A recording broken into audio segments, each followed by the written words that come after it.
Pues buenos días a todos los que estéis conectados y estéis conectando a nuestro webinar Doble Materialidad en la Práctica. Dar la bienvenida a los que estáis y las gracias a los participantes que están aquí conectados. Nuria Pizarro, que es la responsable de Estrategia SG y Reporting de Telefónica, Cintia Prado, que es la responsable de riesgos en Indra, y Ana Fombella, responsable de SG de Molins, que la verdad que es una suerte poder contar con estas tres personas por cómo llevan el tema ESG en sus compañías, cada uno con su foco, pero también por las empresas de las que está y la fuerza con la que lo llevan. Entonces, gracias por haber atendido a la invitación de Conese y dedicar vuestro tiempo a compartir con nosotros. La agenda, como veis, vamos a hacer primero una contextualización de CSRD y estos conceptos que nos trae de doble materialidad, impacto, financiera, y la vamos a llevar a un caso muy concreto de Volkswagen.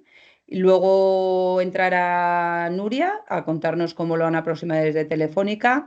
Cintia Prado, que nos va a dar la aproximación desde el área de riesgos, en el caso de Indra, y Ana Fombella, que se focalizará más en el tema del perímetro, participadas y cómo la CSRD se extiende en toda la organización. Luego al final tendremos un periodo de debate y entonces lo que os pedimos es que las preguntas que os puedan ir surgiendo, ponemos aquí el iconito que tiene Teams para poner preguntas, que las vayáis escribiendo y ya nosotros las vamos recopilando y hacemos luego una sesión con todo el grupo. Bueno, Nuria va a estar ahí justita, no sé si va a llegar a esto, pero lo que no podamos responder hoy os quedamos a vuestra disposición para responderlo de tú a tú, luego os pasamos direcciones de contacto. Entonces, nada, empezamos con esta parte de conceptos clave de doble materialidad. Yo resumiría este mundo de la CSRD y lo que la CSRD está trayendo a las organizaciones, pues un poco con esta imagen. O sea, es como un elefante que ha entrado en la cacharrería y está tocándolo todo de una forma o de otra. Y tenemos que ser capaces de convivir con él. ¿Por qué este elefante y por qué esta revolución que está suponiendo? Pues porque hasta ahora lo que se estaba mirando desde el aspecto de sostenibilidad estaba mucho más enfocado a lo que la CSRD llama la materialidad de impacto. Esto es entender cómo las operaciones de la cadena de valor de la empresa impactan en las personas y en el entorno. Y lo que nos trae la CSRD es tenemos que ver también cómo estos impactos de las personas y en el entorno provocan impactos en los estados financieros de las empresas. Esto es meter lo que desde hace años venimos impulsando, de meter la ESG en las operaciones, en los modelos de gestión de gobierno de las compañías. Y de esto va la doble materialidad, de entender estos impactos en su doble vertiente, en cómo impactó en las personas y cómo impactó en el negocio. En uno mido personas, en otro mido euros o dólares o la moneda que queramos medir. Entonces son dos conceptos muy diferentes y que hay que ser capaces de conectar. La directiva se está hablando mucho. Es una directiva que en el título viene la palabra reporte, pero realmente es una directiva que lo que nos lleva es a meter la gestión de los asuntos ESG en los modelos en las operaciones y en la gestión de la compañía. Y esto ya se venía diciendo cuando nació el Integrated Reporting Council hace más de 10 años. Se decía que el reporte integrado iba a ser un impulso para la gestión integrada y ya se hablaba de From Integrated Reporting to Integrated Thinking. Yo creo que ahora estamos ahí. Vamos a hacer un breve repaso por la metodología y por entender estos conceptos desde lo que nos está pidiendo la CSRD con la guía de FRAG. Este gráfico lo conocemos, yo creo, todos los que hemos trabajado ya en doble materialidad, pero lo resumimos. ¿Qué se trata? De entender el impacto que las empresas producen en las personas y en el medio ambiente, y esta es la materialidad de impacto. Estos impactos pueden ser reales o pueden ser potenciales, pueden ser positivos o pueden ser negativos, y se miden en términos de personas impactadas o una unidad que queramos relacionada con el entorno ambiental impactado. No se miden en unidad económica. Y luego que hay que ver cómo esos impactos pueden afectar a los estados financieros. ¿De qué manera pueden afectar? Pues siendo una oportunidad financiera, aquí nos vienen a la cabeza todos los temas relacionados, por ejemplo, con eficiencia energética, con economía circular, son oportunidades de negocio, pero también pueden ser riesgos financieros. Nos vienen a la cabeza todas las cuestiones relacionadas con derechos humanos que puedan afectar al negocio. ¿Qué metodología nos da EFRAG? Este dibujito que también seguro que todos conocéis, son realmente 4 grandes etapas. Primero, tenemos que entender el contexto en el que opera la empresa y definir la estrategia de engagement con los stakeholders. Llevamos años hablando de stakeholders y de engagement con stakeholders, pero la directiva nos lo explica de una manera diferente, que ahora vemos. Tenemos que identificar la lista de temas de sostenibilidad potencialmente materiales, una primera lista de cuestiones que también EFRAG nos ayuda con una super lista que nos ha hecho de tema, subtema, subtema, que prácticamente el 90% de las cuestiones pueden estar ahí. Pero luego tenemos que evaluarlo y evaluarlo en dos componentes. Esa materialidad de impacto, el eje vertical que hemos visto antes, y por otra parte esa materialidad financiera y ponderarlo. Entonces, en la metodología, pues así suena bastante sencilla. Y finalmente nos dan unas guías para cómo lo debemos reportar. Entonces, vamos a ir brevemente por cada uno de estos 4 bloques y compartiendo estos como elementos clave. Cuando se habla de entender el contexto y definir la estrategia de engagement, dentro del contexto está entender la cadena de valor de las compañías. Y la cadena de valor es una cadena de valor completa, desde materia prima y hasta uso y fin de vida del producto. Entonces, por eso nos hablan del upstream, operaciones, downstream. Lo tenemos que entender todo, o sea, todas las operaciones de la compañía con todas sus actividades en toda la cadena. Y stakeholders afectados, y aquí os traemos el término right holder, que en derechos humanos es el que se utiliza para entender bien stakeholder afectado desde la perspectiva de personas impactadas, son personas cuyos derechos se pueden ver impactados por la actividad de la compañía. Pero la CSRD habla de stakeholders afectados.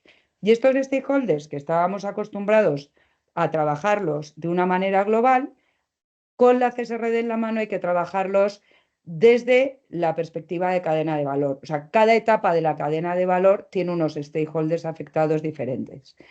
Y el contexto regulatorio y sectorial nos va a permitir pues, este análisis de qué están pidiendo los analistas y los inversores a mi sector de actividad, qué riesgos están identificados para mi sector de actividad, qué estándar específico sectorial tiene, por ejemplo, SASB o tendrá EFRAG para mi sector de actividad.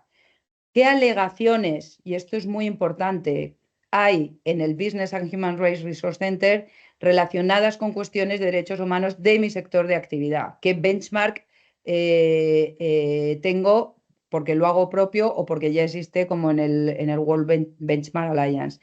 Y en qué geografías estoy operando y qué contexto regulatorio y social tengo en esas geografías. Con todo esto ya nos sale una lista preliminar de temas, porque las cuestiones llevadas a un sector de actividad ya permiten tener una lista preliminar de cuestiones, siguiendo la guía de EFRAG.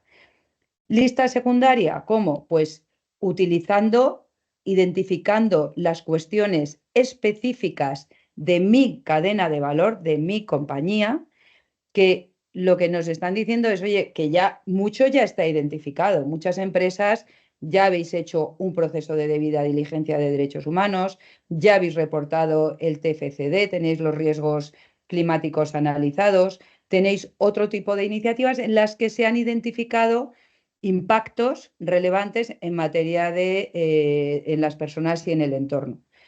Entonces, eso ya se puede utilizar, no partimos de cero. Y además, lo que dice la directiva es consulta a stakeholders afectados. Aquí nosotros decimos cuestionarios, workshops, entrevistas. ¿Qué es importante? Cuanto más cercana sea la consulta al stakeholder afectado, más riguroso es el proceso de análisis. O sea, si la empresa llega a hacer en el extremo una debida diligencia en la que pregunta proyecto por proyecto o fábrica por fábrica, geografía por geografía, y pregunta a, por ejemplo, representantes de comunidades o pregunta a clientes directamente. Entonces, esto, pues la directiva no dice exactamente cómo tienes que hacer esa consulta, lo que sí te dice es cuanto más cercana sea el stakeholder afectado, mejor es el resultado. Nosotros lo que proponemos es que tengáis un framework de trabajo. O sea, nosotros tenemos uno desarrollado propio en el que vamos avanzando todo el análisis. Pues etapa de la cadena de valor. Y aquí definís todas las etapas del upstream, de operaciones, de downstream. Luego identificáis los stakeholders afectados para cada etapa, que a veces coinciden y en muchas ocasiones pues son stakeholders diferentes.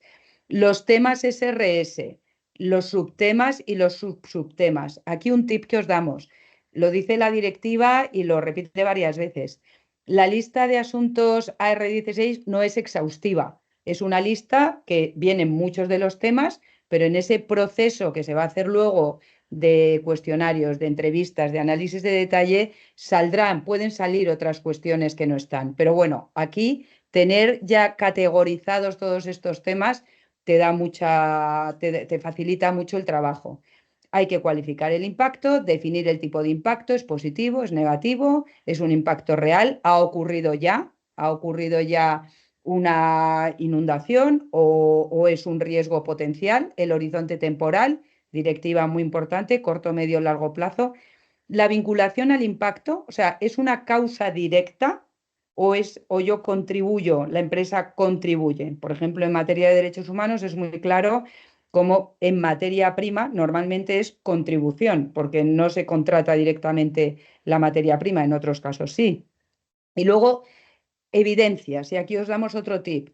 Esto luego se audita y entonces el auditor pide evidencias. Es muy importante tener la evidencia de por qué salen relevantes las cuestiones. Es el benchmark, hay alegaciones al Business and Human Rights Center, es una información interna que me comparte el negocio, es un estándar sectorial. Pues aquí se definen las diferentes fuentes. Evaluar la materialidad de impacto. Para evaluar la materialidad de impacto de estas cuestiones que nos han salido aquí, hay que evaluarlas para poder ponderarlas. La directiva lo que nos dice es, oye, utilizad procesos de debida diligencia en curso, las empresas que los tengan desarrollado, u otros procesos en los que finalmente seas capaz de valorar cada uno de estos impactos en estos aspectos: escala, alcance, irremediabilidad y probabilidad de ocurrencia. Esto lo veremos ahora un poco más en detalle en el caso Volkswagen para entenderlo bien. No nos da más que esta referencia, pero luego veremos, por ejemplo, nosotros recomendamos, esto lo puedes evaluar, pues por ejemplo, con cuestionarios o workshops con stakeholders que, como decíamos antes, pueden ser proxies que dentro de la empresa, por representantes del negocio, sean capaces de decir cuál puede ser el impacto, pues el responsable geográfico donde está la planta que puede tener este impacto, pues te da una valoración en una escala de 1 a 5 de cada uno de estos aspectos y de su probabilidad de ocurrencia. Como decíamos antes, cuanto más incorpores, sobre todo en la materialidad de impacto, a expertos sectoriales, sobre todo de la sociedad civil, más riguroso va a ser tu resultado. Nosotros aquí ponemos por proxy versus real. O sea, ¿lo puedes hacer con proxies internos? Sí. Va a ser mejor el resultado si te apoyas, por ejemplo, en metodología del Dennis Institute y te apoyas en organizaciones de sociedad civil pegadas al terreno para hacer estas valoraciones, pues mejor. Pero también es verdad que esto es un camino y que vamos a ir evolucionando. No se pide llegar de un 0 a 100 y tener en el minuto 1 toda la compañía perfectamente evaluada. Esta es la materialidad de impacto. Aquí hemos evaluado, y os lo ponemos aquí arriba el icono, impacto en las personas, porque cuando hablamos de escala es la gravedad del impacto. O sea, mi impacto puede producir una alergia pues por unos polvos o puede llegar a producir muertes. El scope es el número de personas a las que se puede afectar. Y la irradiabilidad es la capacidad de volver a esas personas o a ese entorno ambiental al estado de origen. Entonces, como veis, esto no mide impacto económico. Aquí un tip también, si algo es irremediable, es material, y si algo ha ocurrido, la probabilidad es 100%. Entonces, ¿ahora qué hay que hacer? Identificar de estos impactos que tiene, que son reales o potenciales, cómo pueden afectar, si es que pueden afectar a los estados financieros. Entonces, aquí nos dice la directiva, hay que identificar umbrales monetarios absolutos o relativos como porcentaje del importe correspondiente a una partida relevante de los estados financieros. Esto significa el que elegir que cada compañía determinará si este impacto económico lo voy a poner en relación, por ejemplo, a los ingresos o en relación, por ejemplo, al patrimonio neto.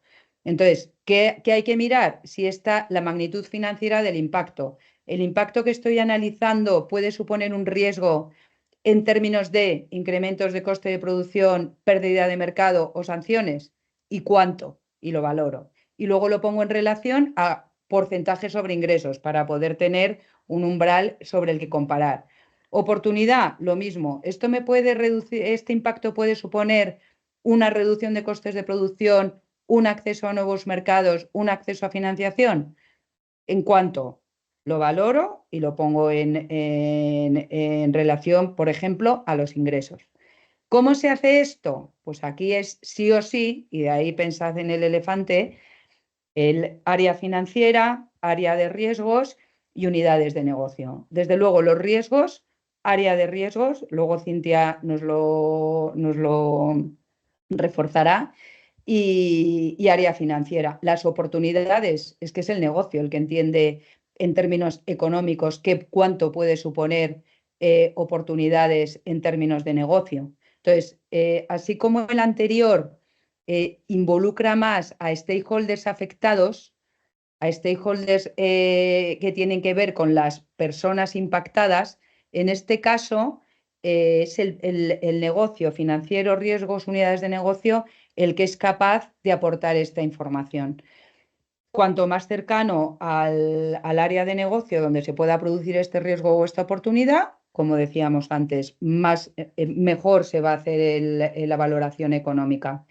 Y de aquí nos sale ya una lista definitiva de IROS y ponemos la I en oscuro, que son los impactos, y los riesgos y las oportunidades que están medidos en términos económicos. ¿Cómo representamos esto? Decimos, ¿cómo llevamos esto luego a un reporte? Aquí está habiendo mucho debate de cómo se comunica la doble materialidad. Os ponemos un ejemplo, el ejemplo de Acciona, pero veremos este año que las empresas van a publicarlo de diferentes formas. Desde luego, una matriz de materialidad única que represente todo esto que hemos visto es prácticamente imposible. Que represente, por un lado, impactos positivos y negativos en el entorno y en las personas, y por otra parte, riesgos y oportunidades económicos de estos impactos. Entonces, por ejemplo, Acciona, que hizo en el informe del año pasado, materialidad de impacto, donde presenta severidad y probabilidad de los temas relevantes, y por otra parte, materialidad financiera, que además la ha llevado a línea de negocio, donde aparecen aquí los temas materiales y cómo impactan en el negocio. Es una opción. Hasta aquí conceptos, me quedan 5 minutos para llevarlos a un caso muy concreto, muy visual y poder ver si con esto fijamos alguno de los temas que hemos visto. Imaginaos Volkswagen, que en los 2 años anteriores pues, ha encontrado situaciones como esta. Pues salta públicamente, porque aunque sea un tema, pero se hace público o se levanta que hay una situación de trabajo forzoso en Xinjiang, una región de China, donde se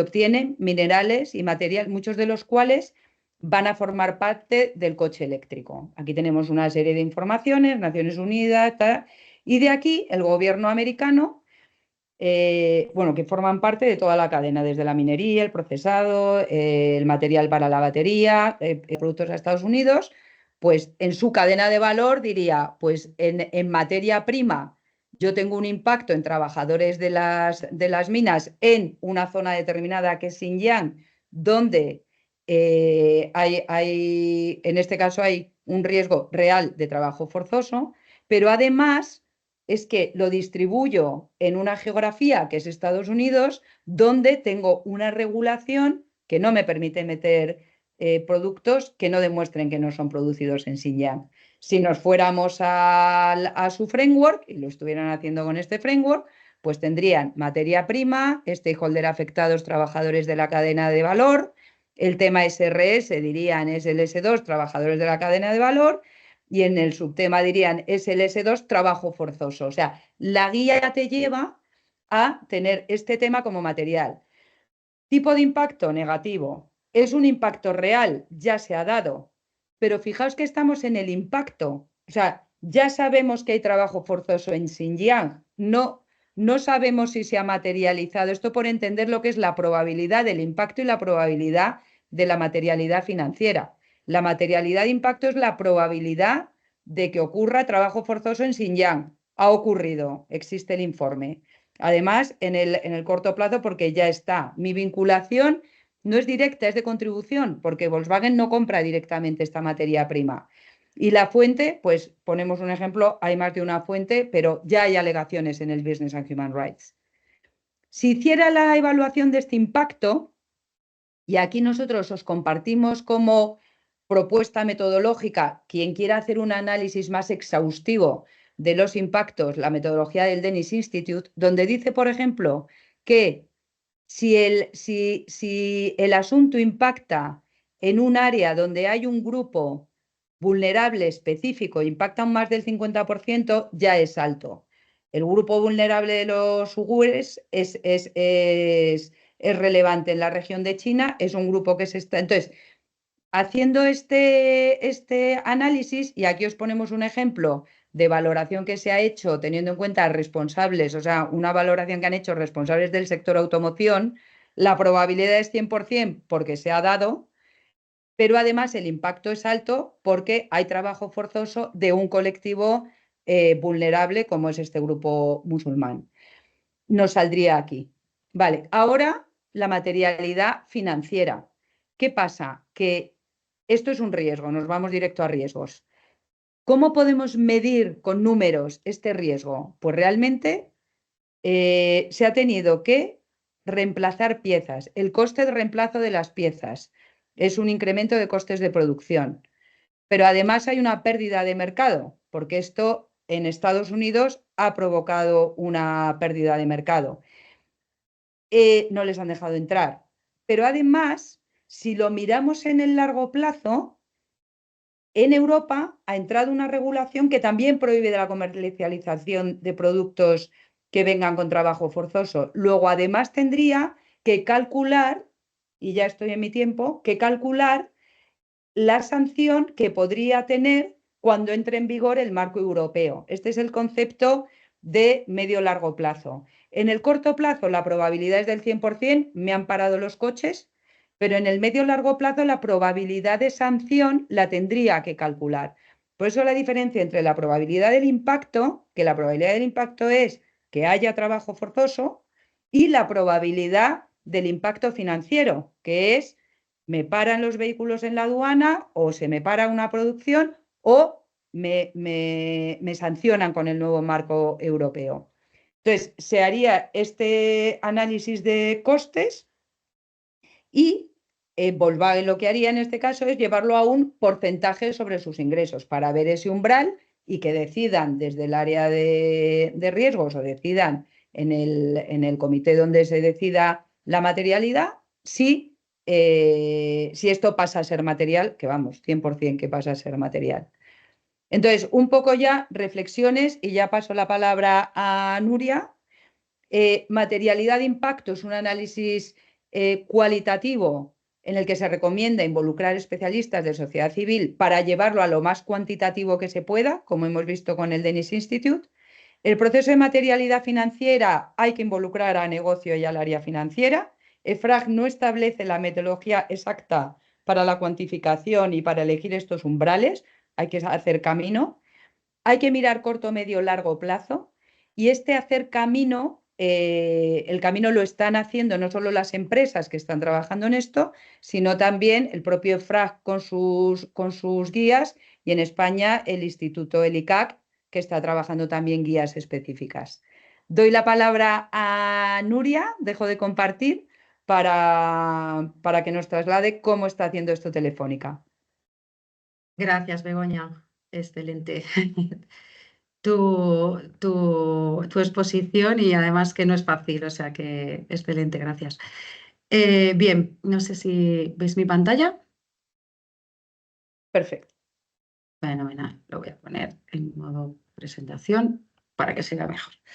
Bien, bueno, en Telefónica, desde que empezó a surgir, ¿no?, el concepto de doble materialidad, que en un principio fue simplemente una descripción y muy breve, intentamos ya irnos aproximando para precisamente no llegar al momento de este año, 2024, donde todas las empresas estamos ya trabajando el proceso, que para mí es un proceso, no es un concepto, porque la materialidad ya existía, tanto la financiera como la de impacto, para incumplir con todos los requerimientos que te pide la norma, tanto en la CSRD, los actos delegados, como en la guía del EFRAG.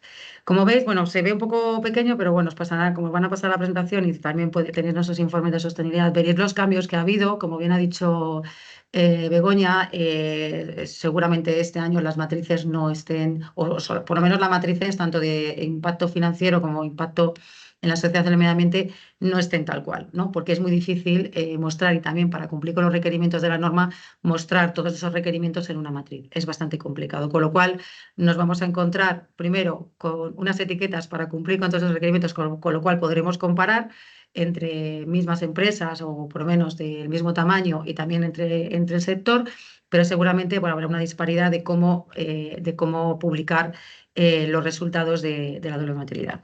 Bien. ¿Qué nos ha enseñado? No sé si ahora, ¿qué nos ha enseñado el trabajar durante el 2021, desde que surgió el concepto hasta el día de hoy, de este año, que tenemos ya que reportar en el 2025 según sobre el ejercicio del 2024 según la CSRD? Bien, lo que nos ha enseñado son dos cosas fundamentales y las ha hablado Begoña fenomenal. Antes de empezar, veíais que había tres fases que pone en la guía del EFRAG, establece tres fases. Nosotros hemos hecho cuatro fases, no es porque queramos hacer más, sino porque creíamos que desagregándolas se entendía un poco mejor, sobre todo tanto para hacer cultura interna, ¿no?, como para luego poder publicarlo externamente. Pero una de las cosas que nos enseñaron, o sea, nos enseñó a hacer esta doble materialidad, es que la cadena de valor y la identificación de partes interesadas afectadas visuales de la información es súper relevante antes de empezar cualquier fase.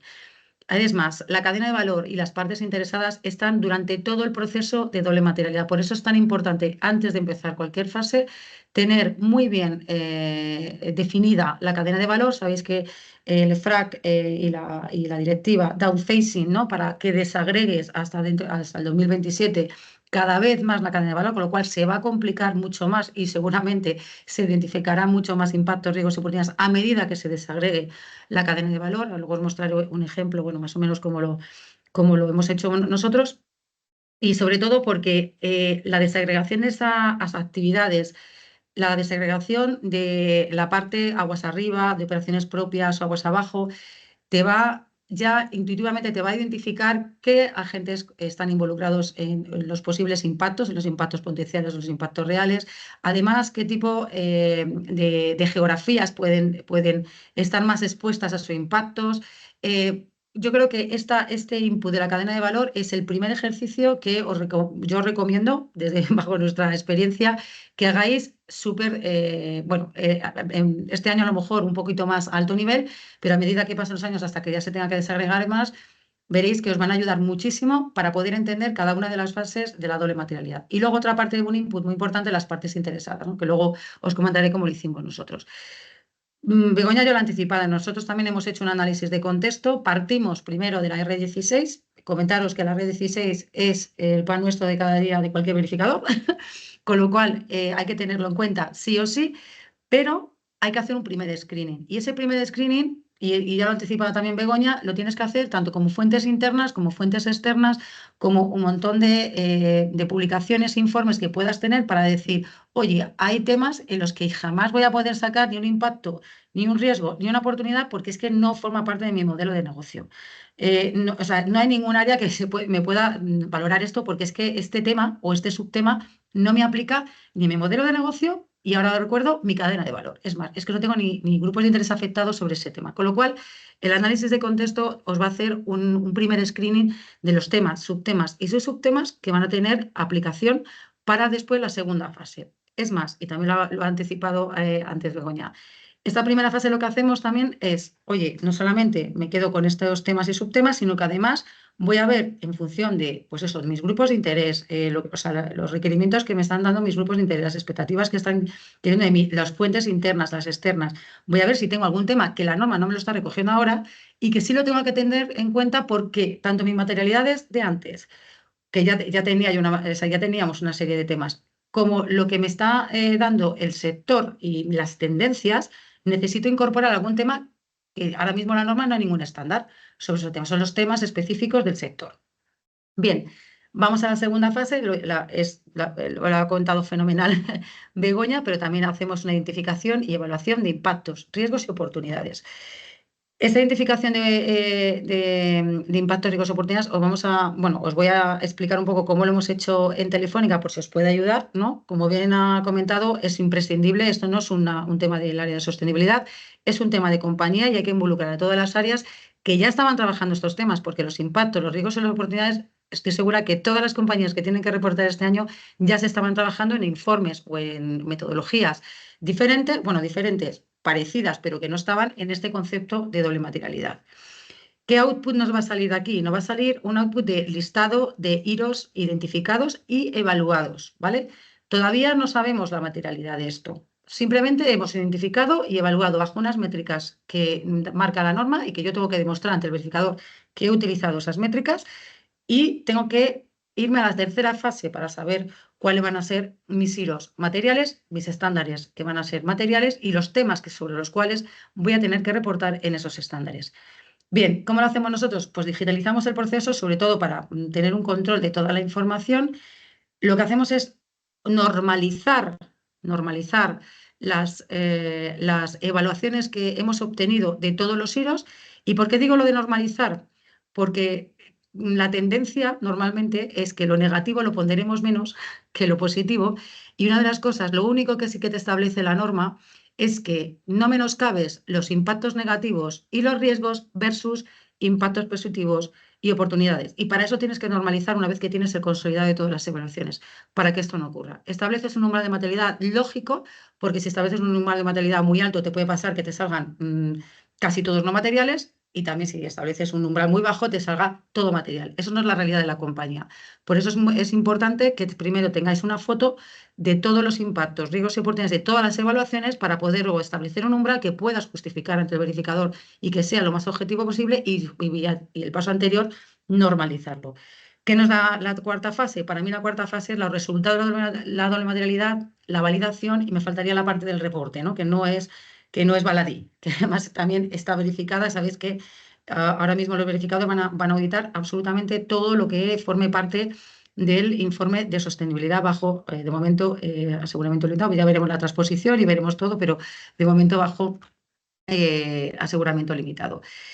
Bien, la validación es fundamental, pero no solamente al más alto nivel, y a lo mejor seguro que os viene a la cabeza pues, comisiones de consejo, alta dirección, que por supuesto que sí, pero sobre todo por las áreas gestoras, porque son las áreas gestoras de sus IROs. Tienen que validar que hemos establecido este umbral, que hemos normalizado de esta manera y que además sus IROs que han salido materiales y sus temas que han salido materiales son estos. Se tienen que validar por las áreas, porque las áreas son las gestoras que además van a tener que reportar sobre esos IROs que salen materiales. Bien. Hablábamos de la cadena de valor, ¿vale? Que digo y vuelvo a repetir, creo que es fundamental que empecéis por esta fase, que se empiece por esta fase, sin volvernos locos, porque cuanto más complicado se haga este proceso, más difícil será de integrarlo en la compañía y más difícil de explicarlo en muchas áreas donde estos conceptos son completamente no ajenos, pero sí novedosos, como también han sido novedosos para las áreas de sostenibilidad.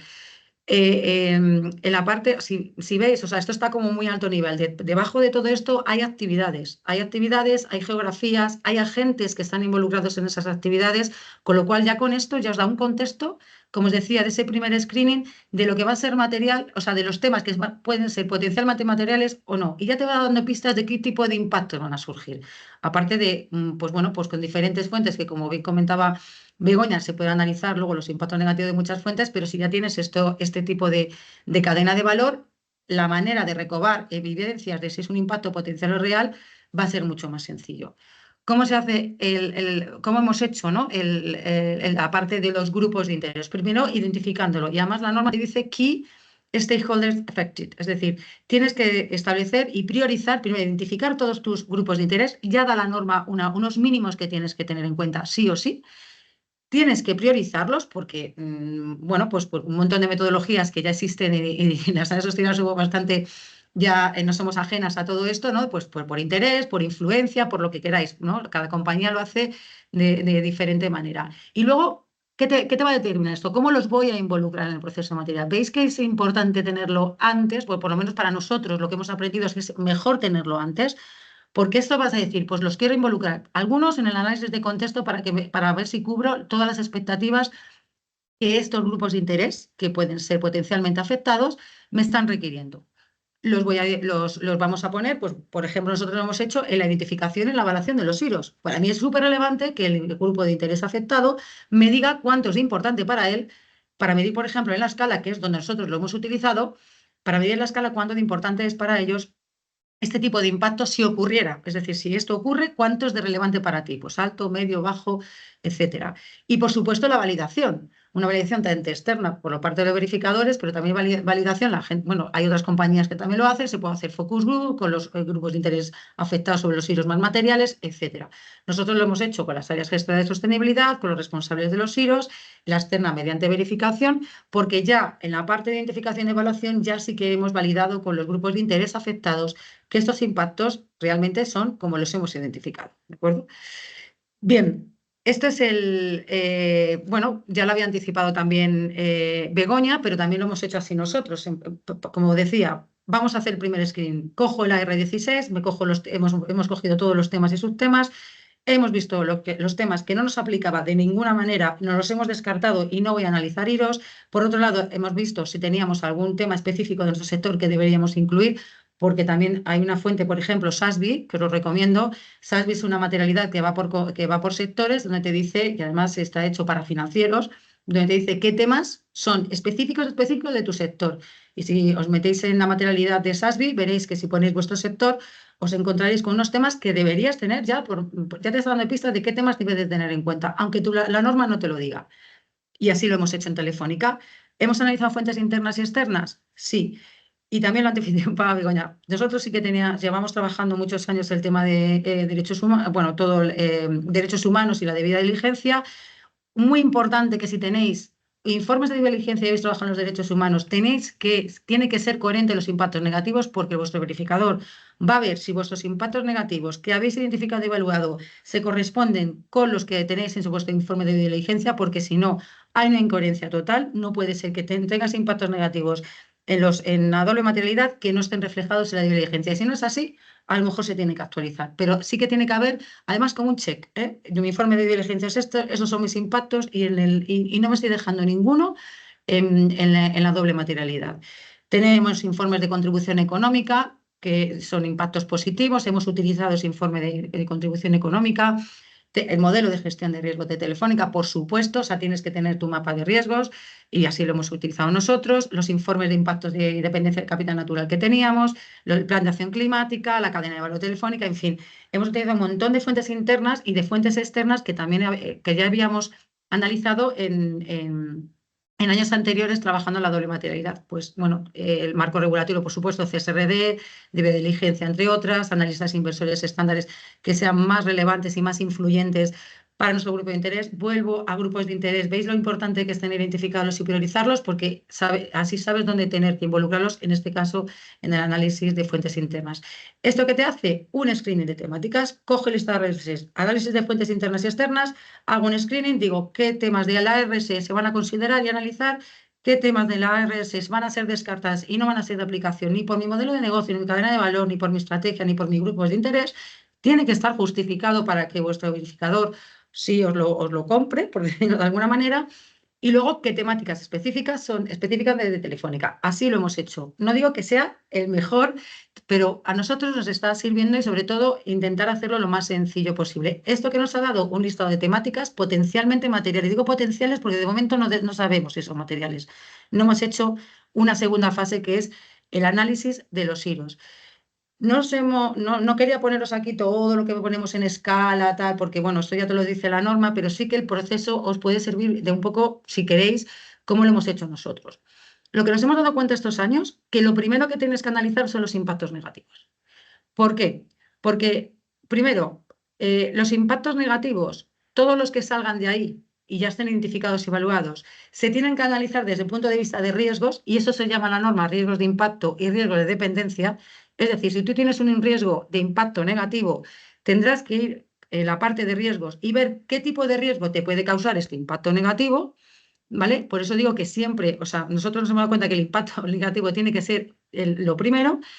Se preidentifica, si tienes un informe de diligencia, tienes que cogerlo y preidentificar para ayudar a las áreas. Nosotros lo hemos validado con las áreas, lo hemos revisado, hemos visto si teníamos que reformular, hacer un rewording, los hemos evaluado si había que reevaluarlos o si ya se estaban evaluados en el informe de diligencia, se han consolidado todos los datos y se manda al área de riesgos.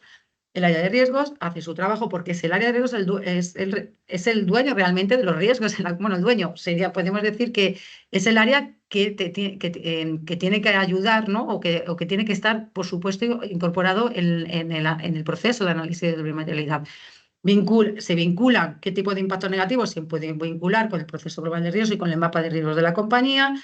Hemos identificado riesgos de impacto y riesgos de dependencia, se evalúan bajo el procedimiento global de riesgos y se consolidan los datos. Esta sería como la primera parte, impactos negativos, riesgos.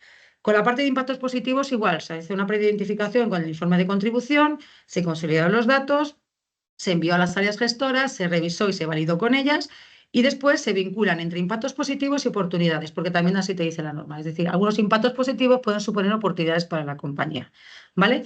Cuando recibimos, esto se hace de manera más o menos separada, pero veis que hay una vinculación entre unos y otros. Una vez que se identifican y se evalúan, las áreas todavía no saben si van a ser materiales o no. También que le quitan un poco la predisposición a lo mejor a evaluar de diferente manera, ¿vale? Se consolidan todos los datos y lo que llega a todo eso es cuando pasamos a la fase 3 que os comentaba anteriormente, que era cuando normalizábamos y establecíamos un umbral de materialidad. Vete diciéndome, Begoña, porque ya sabes, bueno, en 5 minutos tengo que Pues acabar, o sea que voy a ir muy claro, rápido. Vea cuestiones a tener en cuenta que creo que son lo que nos ha servido a nosotros, pues si os puede servir a todos los que estáis aquí en este webinar. Impactos negativos. Coherencia con la debida diligencia. Súper importante. Os lo va a pedir el verificador. Si no se tienen que identificar aspectos en lo que la empresa tiene o puede tener impactos. Considerar los grupos de interés afectados, involucrados en la evaluación. Nosotros lo hemos cogido en la escala. Hemos metido la relevancia para el grupo. Primero identificamos grupo de interés afectado y cuánto era de relevante para él. Importante, la severidad prevalece sobre la probabilidad cuando el impacto tiene que ver con los derechos humanos. Esto es importante a la hora de normalizar también las evaluaciones y que no predisponer con esa, a lo mejor que sea más subjetivo. Hemos atribuido mayor peso a la escala y al alcance para priorizar la prevención de impactos de gran gravedad. Los riesgos, trabajo conjunto con el área de riesgos, súper importante. Vincular impactos negativos con el mapa de riesgos de la compañía y aprovechar los umbrales de impacto financiero que se tengan dentro del proceso global de riesgos de la compañía. En impactos positivos, similar, coherencia con los informes de contribución de los ODS que se tenga u otros informes de impacto que tenga la compañía. Considerar también a los grupos de interés no solamente para los impactos negativos, también para los impactos positivos. Hay que revisar, validar, identificar nuevos impactos positivos si así se considera, porque dentro de la estrategia a lo mejor puede haber algunas temáticas estratégicas que pueden suponer un impacto positivo. Un minuto, Nuria. Voy muy rápido.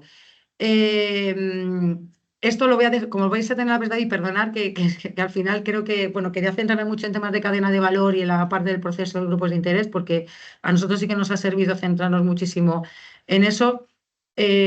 Cuestiones a tener en cuenta: consolidación, normalización, umbrales, resultados y ser lo más objetivo y trabajar con las áreas gestoras y con aquellas áreas que son los expertos en riesgos, en oportunidades, en temas de impactos negativos, que son las áreas que normalmente suelen llevar en derechos humanos, los informes de diligencia y sobre todo una validación interna y externa. Esto, repito, no es un tema del área de sostenibilidad, es un tema de compañía y de todas las áreas operativas, gestoras de sus hilos.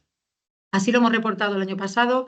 Este año vamos a, bueno, con la implementación de la CSRD seguramente se modifique la manera que tenemos de reportar la materialidad. Intentaremos que sea lo más fácil posible también por los usuarios de la información que dice la CSRD. Y bueno, y deciros simplemente que la doble materialidad en Telefónica nos ha dado como conclusiones de que esto es un tema, es una base de un proceso de gestión estratégicos para la compañía, que es una herramienta que te hace, que te mejora la toma de decisiones en los temas de estrategia de sostenibilidad, que además creemos que es una implementación, que la implementación de estos temas hace más eficiencia operacional y además te acerca muchísimo más a los grupos de interés, ya que tienes que involucrarlos en todo el proceso. Sin más, perdón por haberme demorado. Estoy a vuestra disposición. Si tenéis alguna pregunta, yo me voy a tener que marchar porque tengo una reunión ahora mismo, pero si tenéis alguna pregunta que hacerme, me la trasladará Begoña y intentaré contestar lo antes posible. Fenomenal. Muchísimas gracias, Nuria. Como siempre es súper enriquecedor escucharte, es una delicia y gracias por compartir. Cintia, sin más te damos paso Muchas y si gracias. quieres ponte... Genial. Sí, voy a proyectar. ¿Me confirmáis si se ve? Perfecto. Fenomenal. Vale, pues buenos días a todos y muchas gracias por la invitación. La verdad es que es un placer oír a Nuria y a Begoña porque explican cosas tan complejas como es la doble materialidad de una forma muy sencilla, ¿no? Y parece que no es tan complejo como parece. Y Nuria tiene una experiencia tremenda y yo creo que es muy enriquecedor.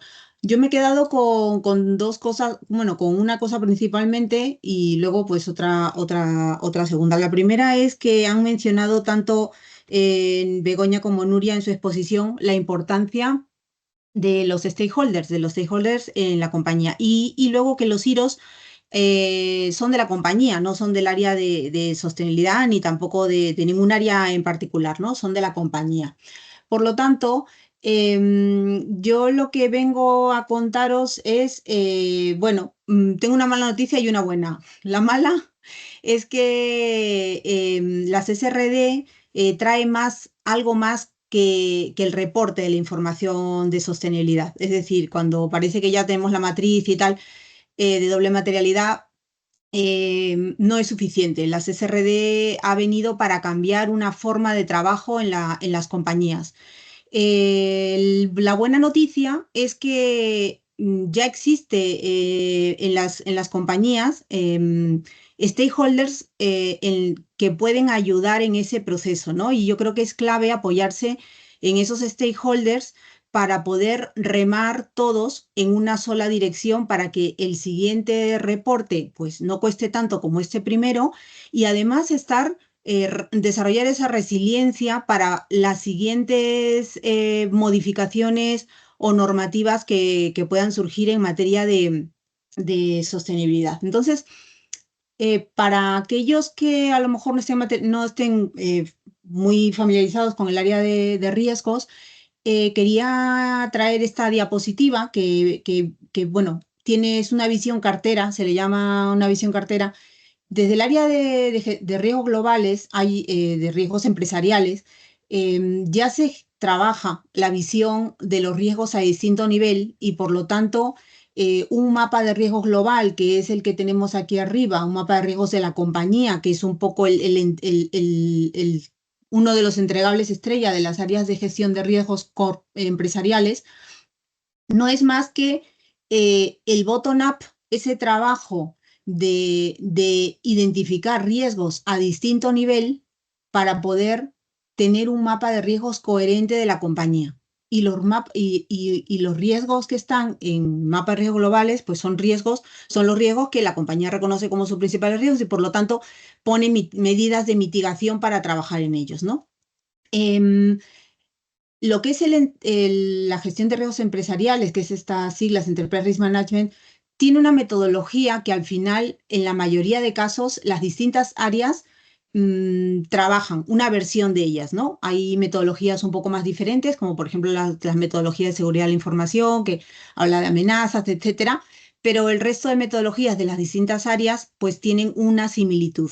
Y esa similitud es la que ha explicado Nuria. Hay que identificar una serie de aspectos, ¿no? Como contexto, identificación de los hitos, etcétera, mitigación, reporte, ¿no?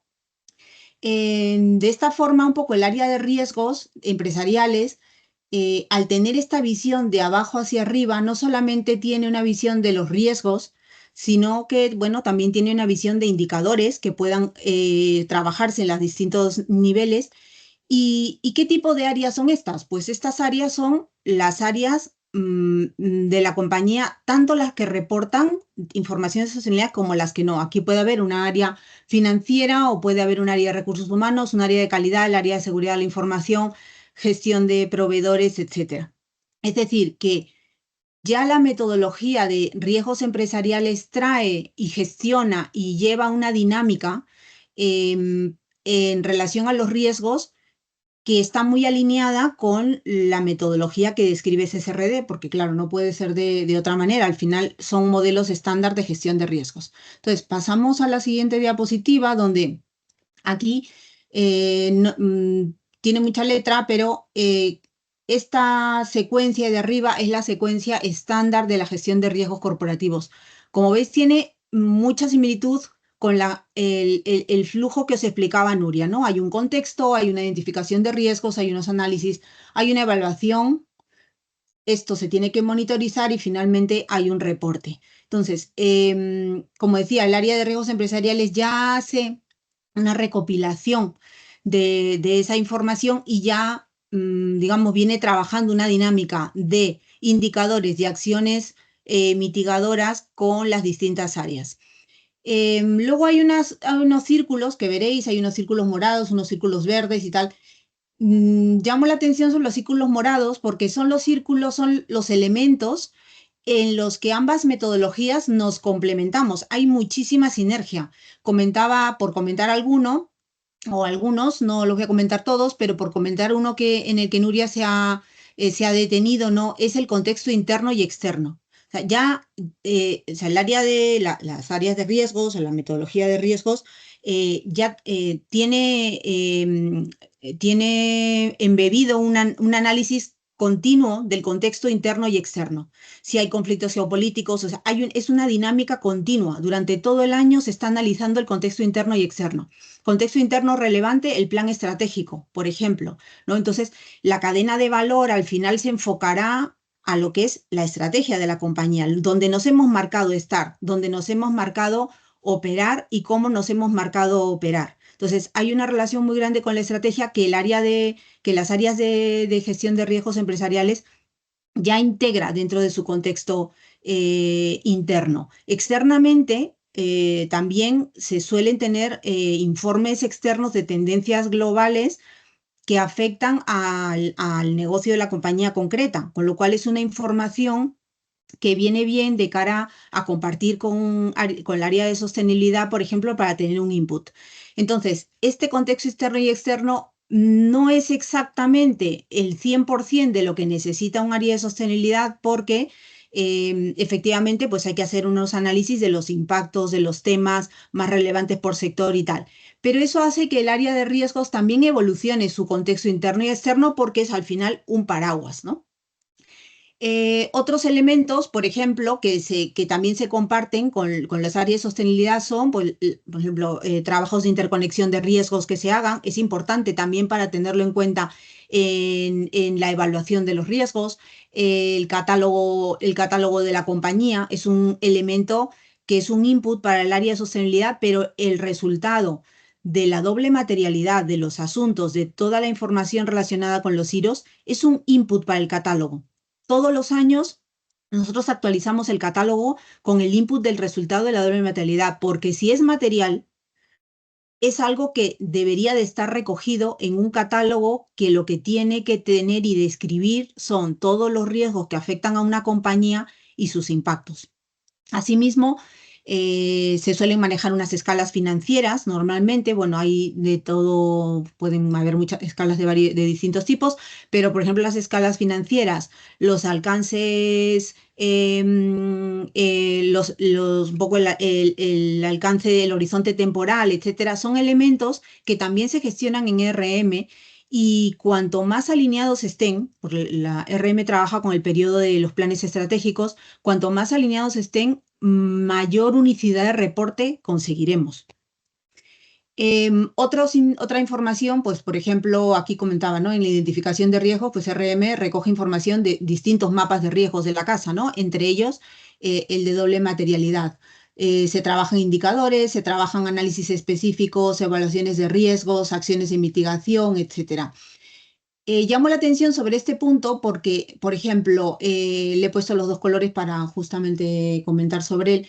Las acciones de mitigación al final son acciones que sí, que se comparten y que retroalimentan, pero que también se tienen que crear nuevas, porque fruto de lo que es la revisión del control interno relacionado con el reporte de la información no financiera, seguramente saldrán aspectos que hay que trabajar, que hay que mejorar para poder asegurar que esa información no financiera bueno, pues cumple con las características de, bueno, pertinencia, etcétera, ¿no? Las características de la información no financiera. Finalmente, bueno, llegando ya a lo que es el reporte, bueno, pues tenemos, por ejemplo, el GOP 5 es el capítulo que por excelencia, pues tiene que recoger toda esa metodología de gestión de riesgos como paraguas y en concreto esa metodología de gestión de riesgos en relación al reporte de la información no financiera, que no es nada más que una especialización de uno de los N riesgos que tiene la compañía. La compañía tiene riesgos operativos, estratégicos, de cumplimiento y financieros, ¿no? Entonces, dentro de los riesgos de cumplimiento está el reporte de la información no financiera o de sostenibilidad y ese riesgo con la entrada de las SRD tiene que revisarse para identificar acciones de mitigación a nivel compañía, ¿vale? Entonces, ese es un poco, o sea, los puntos morados quieren decir todas esas acciones, toda esa información que nosotros podemos compartir ya con las áreas. Al final, los data points nos piden información cualitativa, nos piden información de acciones de mitigación, nos pide información de indicadores o métricas y años base desde donde nos vamos a medir y cómo vamos a conseguir, pues toda esa información, o sea, alguna de esa información se puede ya extraer o se puede ofrecer al área de sostenibilidad una visión global, ¿no? Luego están los círculos verdes, que son, no solamente son estos, hay cosas que son de dos colores, pero ya no las he querido poner para no complicar más la diapositiva. Los círculos verdes lo que significan son adecuaciones de la metodología de RM que se tienen que realizar para poder encajar este nuevo mapa de riesgos específico que es la doble materialidad que nos pide las SRD. Entonces, la metodología de gestión de riesgos se actualiza, se revisan una serie de acciones, se revisa las escalas, el catálogo, el contexto interno, externo, etcétera. Se revisan responsables de riesgos. Hay que asegurar de que los responsables que están ahora mismo, si cambio la descripción, siguen siendo los responsables del riesgo. Y cuando decimos responsables son las áreas que se van a encargar de mitigar ese riesgo, de poner las medidas. Igual no son las únicas que tienen que poner medidas, pero son los que van a coordinar esas medidas para que se mitiguen los riesgos, ¿no? Las actualizaciones al catálogo, hay que actualizar controles, ahora veremos qué controles y sobre qué riesgos. Y bueno, pues el mapa de riesgos de una compañía al final tiene que incluir esos elementos, no solamente de los riesgos financieros, tiene que incluir esos elementos de riesgos con impacto en derechos humanos, riesgos relacionados con sostenibilidad y dar un confort, ¿no?, de reporte hacia la comisión o hacia al área que se reporte de cada compañía, de que se están gestionando los riesgos adecuadamente. Por lo tanto, al final, el RM es un camino de dos vías. O sea, el RM y la doble materialidad son dos metodologías que se ven modificadas entre sí, ¿no? Y comentábamos, la mala noticia era que las SRD no acababa en el informe, ¿no? No acababa en el informe, pero no es mala del todo la noticia, pero bueno, no acababa en el informe. Las SRD al final va más allá, lo que nos hace es hacer una reflexión de cómo el control interno de mi compañía tiene que cambiar, adaptarse. Es una adaptación, no es que estuviera mal, pero es una adaptación. Entonces hay que repasar esos riesgos que tiene el reporte de la información de sostenibilidad, que igual pueden estar bien gestionados, o puede que haya un factor adicional, ahora nuevo, que haya que revisar si lo tenemos contemplado, ¿no? Por ejemplo, las SRD trae la necesidad de utilizar una herramienta. Pocas empresas hasta este año, yo creo, tenían una herramienta dedicada a recoger los data points, bueno, no los data points, pero los puntos que antes se reportaban. Ahora, bueno, es inmanejable dependiendo del tamaño de la empresa. Luego hay que, no solamente en un formato, también hay que ponerlo en formato XBRL, en fin. Entonces, esto trae la necesidad de una herramienta que, bueno, normalmente ya en estos tiempos son software as a service. Estas herramientas al final van a tener mucha información de la compañía, información confidencial, información que a lo mejor no queremos desvelar hasta un determinado momento y que pueden ser, bueno, que podrían tener un riesgo de ciberseguridad. Entonces es simplemente revisarlo. Al final hay una gestión de usuarios, muchas áreas tienen que entrar a la herramienta para poder ir rellenando la información correspondiente al informe, etcétera. Entonces, no viene mal revisar aspectos relacionados con ciberseguridad. Otro aspecto, volviendo a lo mejor quizá más a la esencia de la identificación de los fallos de lo que es el contenido del reporte, ¿no? Puede que hayan fallos en la identificación de los asuntos materiales. ¿Por qué? Pues por falta de conocimiento, a lo mejor hay una falta de conocimiento. Entonces, al final hay que identificarlo para saberlo y poner las medidas. ¿Qué a lo mejor hay que hacer aquí? Pues un plan de formación, hay que incluir aspectos en el código ético relacionado con el reporte de la información de sostenibilidad, porque es algo que nos tenemos que tomar tan en serio como la información financiera. Y derivado de eso, o sea, estos fallos de identificación pues se pueden dar por distintos aspectos, ¿no? Tanto por falta de conocimiento como por falta de cultura. Un aspecto derivado de esos es el greenwashing. A veces, o sea, puede que exista un conflicto de interés entre pues yo que sé, alto nivel, si tenemos incentivos asociados al reporte de sostenibilidad. Entonces, esos aspectos son convenientes tenerlos en cuenta para revisar nuestros procedimientos y si contienen lo que tienen que contener, o reforzar controles antifraude en lo que es el sistema de control de la información de sostenibilidad, que algunos tendrán el ESIS, ¿no? El sistema de control de información de sostenibilidad ya implementado en sus compañías, y otros no lo tendréis, pero es importante tener esto en cuenta para reforzar y asegurar que realmente estoy cumpliendo, estoy teniendo la debida diligencia en lo que es el reporte de la información de sostenibilidad. Y finalmente, por traer, pero bueno, que cada empresa tenemos nuestros riesgos, ¿no?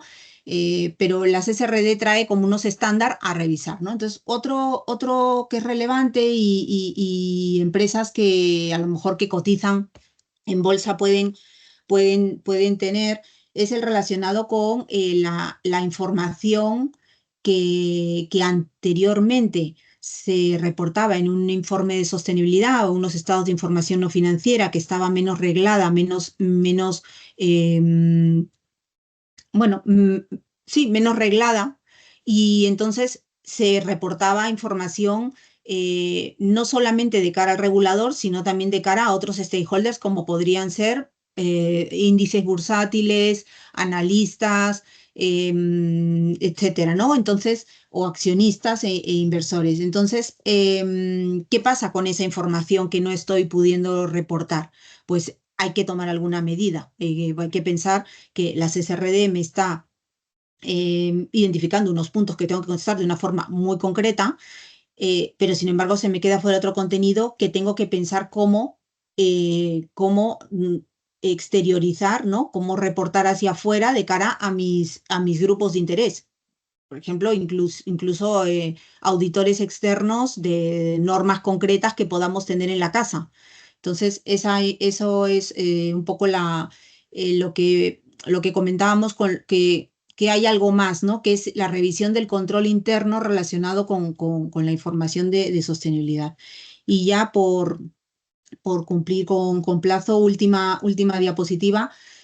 Simplemente resaltar aquí los aspectos que hemos hablado y que son aspectos de colaboración desde mi punto de vista muy naturales y que yo creo que hay que articular desde el comienzo. No hay que esperar a voy a identificar los riesgos y ya entonces hablo con el área de riesgos. No, o sea, es que yo creo que ayuda mucho esa sinergia desde el minuto cero, porque desde el punto de vista de metodología podemos aportar. Estamos muy acostumbrados a metodología de valoración de riesgos. Y como también decía Nuria, una cosa que me ha gustado, dice, hay que poner unas escalas, ¿no? Pero o sea, que tienen que ser razonables. O sea, porque también podemos ser víctimas de nuestras propias escalas o de nuestros propios números, ¿no? Y una cosa que yo he aprendido en riesgos es que las matemáticas no son buenas consejeras. Aquí las cosas tienen que tener sentido, ¿no? Sentido común y tienen que estar en línea con lo que es el contexto de la compañía. Lo que es la compartición de información, creo que es súper importante la unicidad del reporte. Al final, si tenemos comisiones o tenemos comités de dirección a donde reportemos, la unicidad del reporte es muy importante. Nuria hablaba sobre lo de la debida diligencia, los impactos tienen que estar en la debida diligencia. La matriz de doble materialidad tiene que estar alineada con el mapa de riesgos. Es importante también identificar los riesgos del reporte. Al final, las áreas de sostenibilidad, o sea, antes hemos visto unos cuantos riesgos, pero las áreas de sostenibilidad también hacen su postmortem y también saben qué cosas han fallado, qué cosas no han funcionado o el año que viene van a traer problemas nuevamente. Entonces, es importante identificar esos riesgos de forma conjunta y bueno, finalmente, esto no es que sea opcional, porque es que hay que reportarlo en el GOP 5, hay que reportar todo el sistema de gestión y control de riesgos de forma general, pero enfocado también, sobre todo, a lo que es el reporte de la información de sostenibilidad. Con lo cual, creo que es una alianza, un stakeholder muy natural para las áreas de sostenibilidad, el área de riesgos que hay en la casa, así como las áreas de auditoría, que también tienen una visión muy amplia de lo que ocurre en la casa y que pueden aportar pues valor, yo creo, y bueno, y acelerar un poco esa transición, ¿no? Entonces, bueno, esto es un poco lo que yo tenía por mi parte. Espero Muchísimas que, gracias, Cintia. que haya Súper ido en línea con lo interesante. esperado. Súper interesante y absolutamente en línea con lo esperado porque el objetivo era ese, entender cómo el área de riesgos, el papel que juega en la doble materialidad, que es enorme, y cómo también dar ese mensaje de tranquilidad, de que hay mucho hecho, hay mucho levantado, hay metodologías, hay sistemas de gestión, de control, de gobierno, y creo que lo has trasladado de una manera estupenda. Luego, en cualquier caso, nos quedarán ya pocos minutos porque nos los vamos comiendo, pero son tan interesantes las presentaciones que las dejamos fluir. Damos la palabra a Ana y luego los 5 últimos minutos los dejamos para estas preguntas y si no, vamos, que quedamos a vuestra disposición también para responderlas en un tú a tú. Ana, el floor es tuyo. Hola, muy buenas tardes ya. Bueno, muchas gracias por poder participar. Voy a ver si puedo compartir la pantalla, que no me está dejando. Ahora sí la veis, ¿no? Perfecto. Sí. Ahora. Pues, bueno, pues muchas gracias. Yo creo que lo bueno y lo malo de ser la última en una exposición de este tipo es que realmente ya todo lo que han explicado mis compañeras, pues creo que ha sido un baño suficientemente profundo como para entender todas las complejidades y también los asuntos paralelos dentro de la compañía que hay que gestionar cuando uno se enfrenta a un análisis de doble materialidad como punto de partida para un reporte conforme de CSRD, ¿no? Mi objetivo es presentar un punto de vista que quizá podéis estar en esta misma situación, algunas de las compañías que estáis al otro lado, y es verlo desde un punto de vista corporativo de una sociedad con diferentes negocios, diferentes actividades, diferentes geografías, donde este análisis de doble materialidad, bueno, pues hay que tener algunas pequeñas consideraciones en cuenta, sobre todo porque es un ejercicio fundamental para todo lo que viene después, ¿no? Pretendo ser muy breve y yo lo que traigo son una serie de tips, ¿no? Y que al final no viene a ser más que un resumen de todo lo que han explicado anteriormente, ¿no? Tanto Cintia como Nuria. Pretendo presentar Molins porque así como Telefónica e Indra, yo creo que todo el mundo lo conoce, a lo mejor Molins no nos conocéis todos, pero Molins hasta hace unos meses éramos Cementos Molins porque el negocio principal original es cemento, pero hemos hecho un rebranding porque lo que queremos es enseñar al mercado que nuestro negocio son soluciones de construcción. Y esto no es para venderme, sino para que se entienda precisamente esa segunda parte que quiero analizar desde el punto de vista de la doble materialidad, ¿no? O sea, ¿qué pasa cuando tienes un negocio diversificado, que son diferentes negocios en el mismo sector o en distintos sectores, diferentes geografías?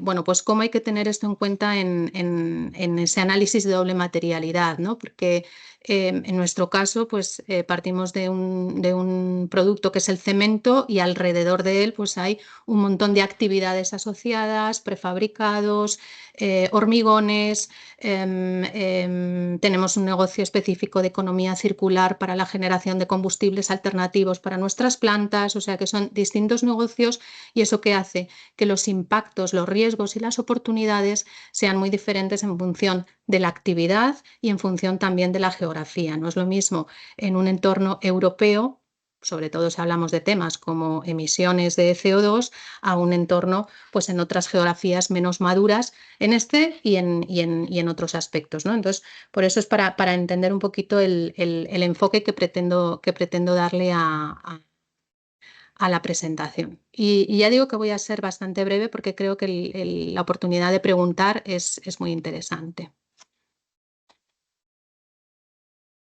A ver qué no me pasa. Aquí. Entonces, como os decía, yo traigo una serie de tips, ¿no? De puntos que creo que son interesantes comentar, que si nuestra experiencia os puede ayudar, pues fenomenal. Y la primera, pues es evidente, ¿no? Es decir, bueno, nos enfrentamos a un reto que cuando uno empieza a leer, lo primero es tener ganas de dejarlo todo, ¿no? Bueno, pues no, vamos a enfrentarnos a ello de manera tranquila y paso a paso. O sea, este es un primer ejercicio, pese a tener experiencia en análisis de materialidad que hayamos hecho antes, pese a tener, da lo mismo, es un ejercicio complejo porque se ha complicado mucho la metodología y no va a ser un ejercicio perfecto, ¿vale? Porque iremos mejorando con los años. Yo estoy convencida de que todas las dobles materialidades que las compañías presentemos este año van a cambiar el año que viene, porque vamos a ir aprendiendo sobre la marcha. Pero que sea complejo y que sea un primer ejercicio no quita que no tenga que ser exhaustivo y que sea perfectamente razonable. ¿Por qué? Porque tiene implicaciones y tiene muchas implicaciones que hemos estado viendo ya anteriormente, pero la primera y la más evidente es que es lo que me va a determinar ese embudo sobre el que yo voy a tener que reportar conforme a CSRD. Es decir, aquellos requisitos de divulgación que voy a reportar estarán basados en ese análisis que yo he hecho de si estos asuntos realmente son materiales para mi negocio y no son materiales. Y todo eso tiene que estar fundamentado. Anteriormente ya se ha hablado, ¿no?, de ese análisis de contexto. Es que es fundamental.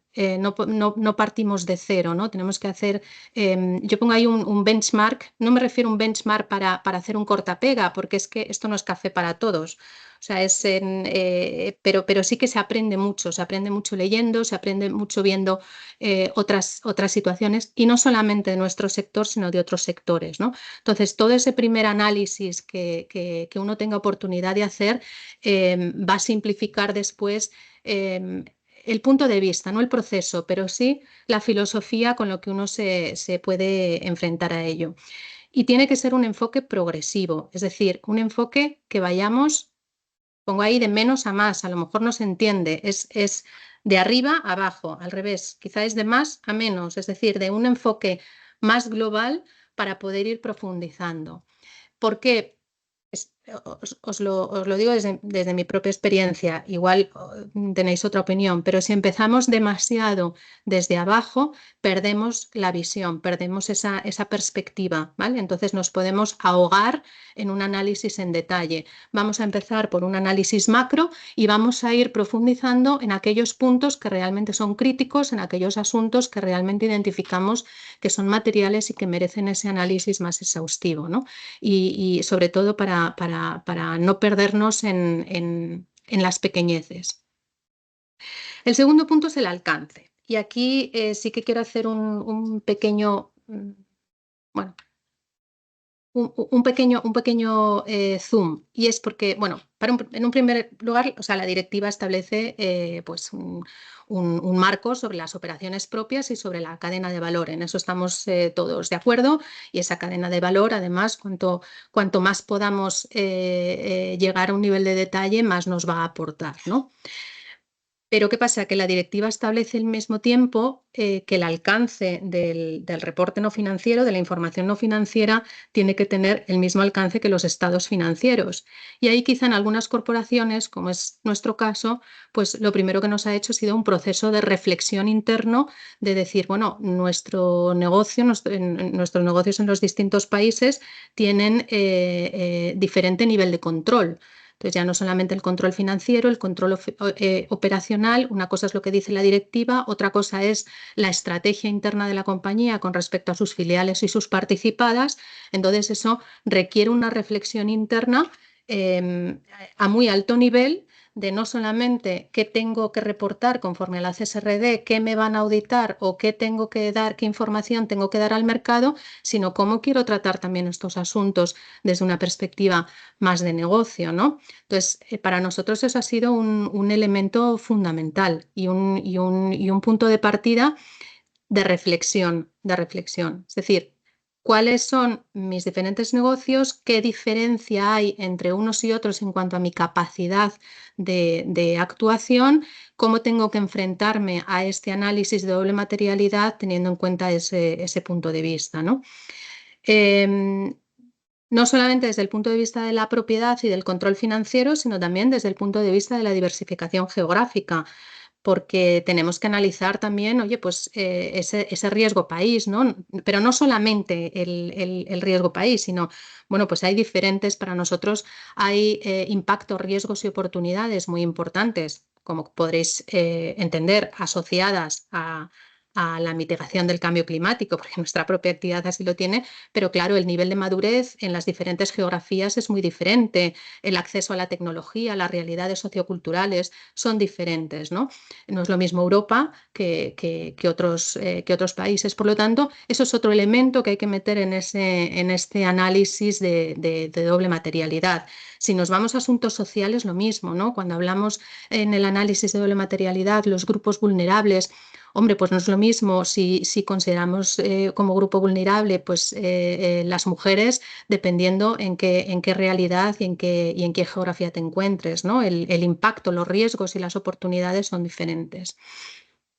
Entonces, esta reflexión la quería hacer porque creo que es interesante que hagamos ese análisis macro para luego ir pudiendo profundizar, ¿no? Como decía, no todos los análisis de materialidad van a ser iguales. Ya han dicho antes también Nuria y Cintia que cuando veamos este año las memorias de sostenibilidad, bueno, perdón, los informes, no van a ser unas matrices de materialidad, porque es que es mucho más complejo. Ya no es un eje de las X y un eje de las Y, sino que hay detrás una reflexión mucho más profunda, ¿no? El tercer punto que a mí me parece fundamental es la metodología. Hay que seguir una metodología y hay que seguir la metodología de Frank. Y sí, es muy complicada. O sea, no vamos a pretender, no, es complicada. Pero hay que seguir ese análisis metodológico y además hay que ser consistente y tiene que estar bien documentado. Primero porque va a ser objeto el primer punto de las auditorías, ¿no? Es decir, en qué nos estamos basando, con qué criterios, con qué trasfondo, o sea, para decidir si estos asuntos son materiales o no son materiales. Por lo tanto, es un punto crítico, complicado, no es fácil la metodología. Y ya digo, dependiendo de la madurez de las compañías, la experiencia, también la madurez de los equipos de riesgos y los equipos también de gobernanza y de otras áreas de la compañía, pues pueden ayudar a hacer un proceso más asumible, ¿vale? En partes interesadas. Partes interesadas, sobre todo Nuria ha hecho mucha incidencia en la relevancia que este asunto tiene. Efectivamente, ¿no? Es muy importante, pero bueno, yo sí que bueno, sí que creo que no hay que, como digo ahí, no hay que obsesionarse con las consultas, ¿no? Entonces, ¿por qué? Porque se nos puede convertir en un trabajo ingente el análisis de las partes interesadas y la participación en nuestro análisis de doble materialidad, ¿no? Creo que como aprendizaje os puedo contar que es mejor centrarnos y empezar por esos análisis ya hechos, por esos informes sectoriales, por esos grupos de trabajo donde ya hay avanzado en estos temas y sobre todo empezar no con grandes encuestas o grandes procesos metodológicos que las consultoras a veces proponen que están muy bien, pero no todas las compañías tienen ese nivel de madurez ni están en ese punto. Entonces, es mucho mejor empezar por ese análisis de los recursos existentes como un primer ejercicio, ¿no? Y muchas veces cuando nos acercamos a las partes interesadas con encuestas, con entrevistas, con un montón, bueno, pues siguiendo las metodologías propias de esta parte, hay que tener en cuenta un error bastante común y es el lenguaje. Es decir, hablar de estos asuntos, no todos los stakeholders los entienden de la misma manera. Entonces, hay que acercarse con temas concretos y como decía antes, pues algo muy general que sirva para todos puede hacer que se pierda el foco y puede hacer que el resultado de esos acercamientos a las partes interesadas no sea eficaz. Por lo tanto, yo creo que bueno, hay que hacerlo de una manera progresiva, hay que hacerlo de una manera muy consciente de cuáles son tus partes interesadas y a qué interlocutores te estás dirigiendo. Hay que empezar por asociaciones, por administraciones, no sé, grupos de trabajo sectoriales. feedback de clientes, pero no un feedback de clientes. Bueno, a lo mejor una compañía del sector retail puede hacer una encuesta masiva, pero cuando tenemos esos clientes como más informados en estos asuntos, pues el feedback que nos van a dar va a ser mucho más interesante para nuestro análisis. ¿Qué más? Creo que también se ha hecho ya bastante incidencia en esto y es en el tema de que esto es un trabajo colaborativo, ¿vale? Y esto ni siquiera es un trabajo de todas las áreas, esto es un trabajo de todos los negocios. Es decir, los impactos, riesgos y oportunidades, desde mi punto de vista, no son corporativos, son del negocio, son de la operación y lo que luego hay que homogeneizar y elevar y consensuar y adaptar y analizar desde un punto de vista corporativo. Pero si no empezamos a trabajar con los negocios desde el minuto cero, vamos a perder toda esa perspectiva. Cintia decía, ¿no? Los mapas de riesgo, bueno, en nuestro caso, por ejemplo, los mapas de riesgo son los propietarios de los mapas de riesgo, son las propias compañías, ¿no? Los propios negocios, no la corporación. Luego la corporación tiene su mapa de riesgos, evidentemente, que viene derivado de los riesgos de cada una de las sociedades, ¿no? Ana, Entonces, un minuto porque nos echa a y media y para tener un venga, minuto luego de cierre. venga, pues un minuto. Gracias. Evaluación, los umbrales, tampoco nos volvemos locos. No todo se puede medir en función del porcentaje del EBITDA. Desde mi punto de vista, los umbrales cuantitativos son críticos, pero hay que dar un poquito de margen a la subjetividad, desde el punto de vista coherente, ¿vale? Pero no todo es matemática, como alguien decía antes, ¿vale?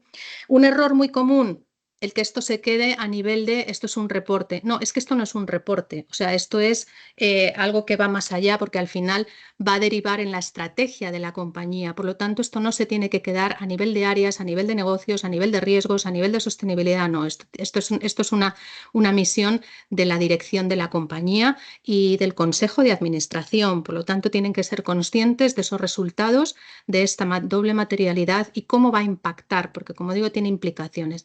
Y la implicación no es solamente el reporting, ni solamente el proceso de auditoría. La implicación es que esto va a repercutir en todo el análisis interno de la compañía y que va a definir la estrategia. Y esto no es solamente para el plan estratégico, esto es realmente la estrategia a largo plazo, ¿no?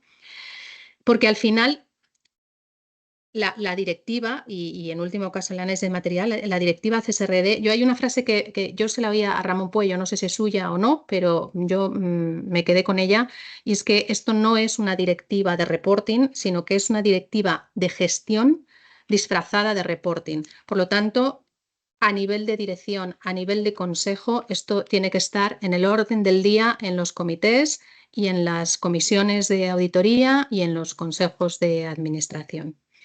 Y Begoña, me callo ya. Muchísimas gracias, Ana. Perdóname por callarte, pero es que hay que cumplir el tiempo porque, Total. bueno, muchísimas gracias a todas. No hemos podido hacer debate, pero os enviaremos las respuestas a las preguntas que habéis puesto en el chat. Esperamos que con todas estas sesiones hayáis visto cómo domamos a este elefante, nos hacemos con él. El camino nos lo están marcando todas estas empresas que están avanzando de una manera tan seria y además con la generosidad de compartir sus prácticas. Y simplemente deciros que en Conese os podemos apoyar en todo este proceso. Aquí os dejamos nuestro contacto. También para cualquier pregunta que podáis tener, solo respondemos a una que salía en el chat y es: no sabemos cuándo va a estar la transposición. Si alguien lo sabe, que lo ponga en el chat, porque el ICAC no da todavía un plazo. Lo que sí dicen es que están trabajando de una manera muy exhaustiva también en las guías para ayudarnos cada vez más. Pues cerramos con esto. Gracias a todos. Ana, Cintia, Nuria, que no está. Sois excepcionales, de verdad. Qué suerte poder contar con vosotras. Y bueno, nos vemos en la próxima. Muchas gracias a todos.